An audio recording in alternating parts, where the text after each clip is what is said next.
me, and I wanted to jump on here and talk to you about adding your Google header tag code, your G tag, to your Digital Course Hive site. So the first thing you're going to want to do is navigate to our builder, and then you're going to go into the website settings section. Up here in the custom code area, this is where in custom head markup, you're going to actually be putting that code. So when you go over to your analytics, you're going to go down here in the bottom left-hand corner to admin settings. And then here in the middle section, you will see tracking info. What you're going to want to take is this tracking code here. You're going to copy and paste it, copy, and you're going to paste it right here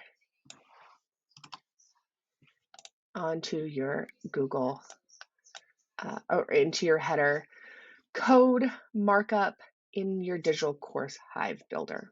And then all you have to do is hit save and you are set.